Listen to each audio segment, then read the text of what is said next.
You are listening to Viewpoints from PlaceCloud. Cultural researchers tell stories of places from around the world. For the full multimedia experience and to support the creators you enjoy, visit placecloud.io. The European colonial powers gained immense wealth through the exploitation and abuse of peoples and places in what we now often refer to as the Global South. Most of what is now South America was colonized and controlled by the Spanish and the Portuguese, though the Dutch maintained a stronghold in the Brazilian northeast for nearly 25 years. But when the colonial powers were battling for control across half the world, much of the northern seaboard of South America, the Wild Coast, often saw its colonial masters shift, mostly because the relative riches that were to be had in this part of the world were limited, and control was only loosely enforced, though in part perhaps also limited output was a consequence of the colonial administrators being less supervised and them being able to siphon off more of the benefits of these newly exploited lands for their own personal gain. When eventually much of the colonial dust settled, the continent was left with 5 Guianas. From west to east, Spanish Guyana, now part of Venezuela, British Guyana, now just Guyana, Dutch Guyana, now Suriname, French Guyana, and Portuguese Guyana, now the state of Amapá in Brazil.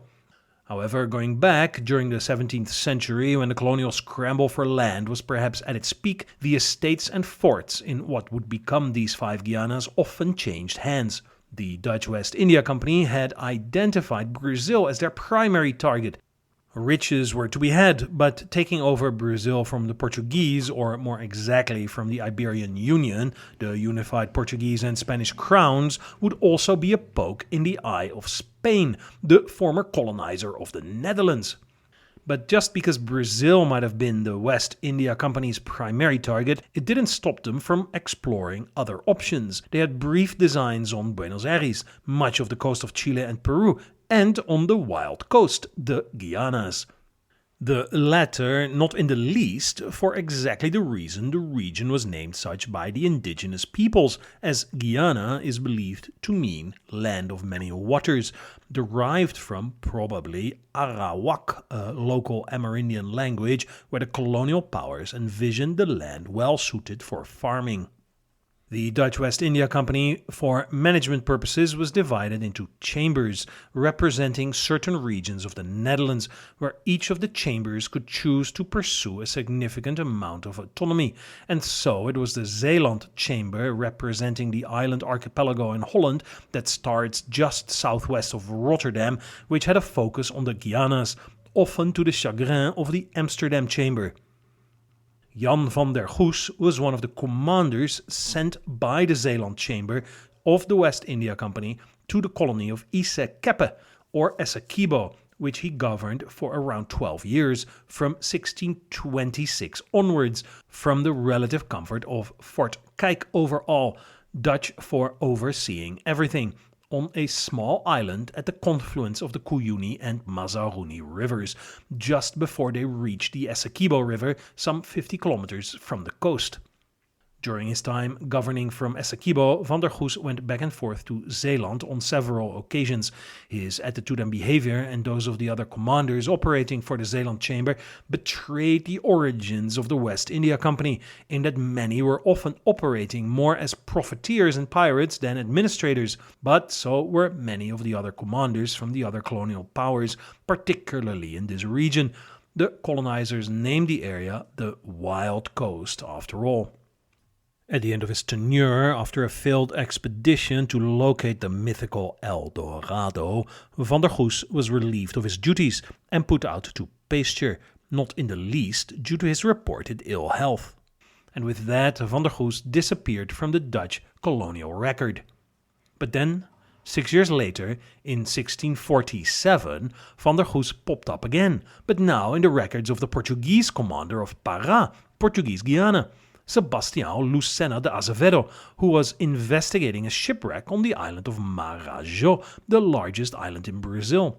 There, Azevedo took as prisoner a Dutchman and his son, whom he called Van der Goes, and whom he identified as a dangerous pirate planning to attack the Portuguese outpost of Gurupá. On one of Van der Goes's visits to Zeeland, he had requested to take his then 8-year-old son back to Essequibo, securing a company salary for the boy, whom he employed as a personal servant. Whether Van der Goes somehow had returned to the wild coast is not documented, but a person with his name, and who eventually was also a generation younger, kept appearing in the records of the European colonists along the northern seaboard of South America.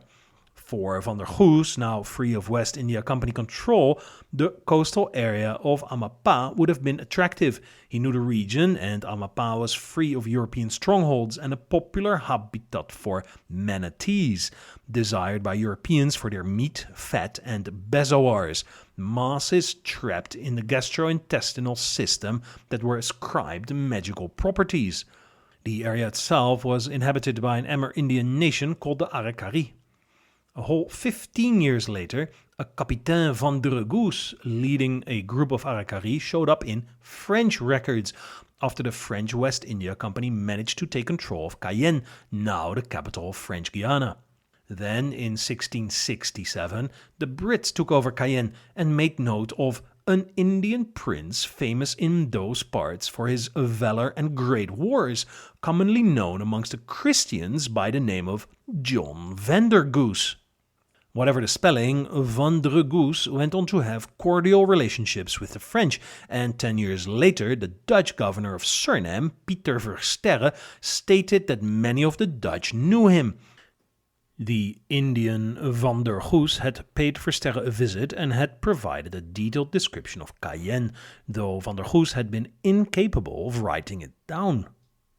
The last mention of the mysterious Indian came in 1680, when the Dutch wanted to show their respect by giving Van der Goes, chief of the Arakari, 2 muskets, but by then the man had disappeared. It's not certain that the Indian Van der Goes was the Dutch commander Jan van der Goes, but it seems probable, and that then the later mentionings of this mysterious indigenous man who could converse with the representatives of the European colonial powers in their own language were referring to Van der Goes' son, who Van der Goes Sr. had brought to the wild coast at a young age, and who possibly never had been taught to write. Also speculation, perhaps the 8-year-old he wanted to take back to Essequibo had been born on Essequibo, perhaps to an Arakari mother, which would make him receiving the title of prince more likely. Perhaps Van der Goes was more of a privateer than that he had been absorbed in the tribe he was working with or for, but as the mediator between the Arakari and European powers, either as part of diplomatic efforts or within the scope of trade, Europeans certainly saw him as their spokesperson and even leader, and didn't seem to consider him as European, even though the name should have been a bit of a giveaway. But wouldn't he appear different enough from actual Amerindians for that to merit a mention? For all intents and purposes, it appears that Van der Goes and his son left their Dutch legacy behind and chose to live among the Arakari, or if this was a Hollywood movie, we could say that they went native.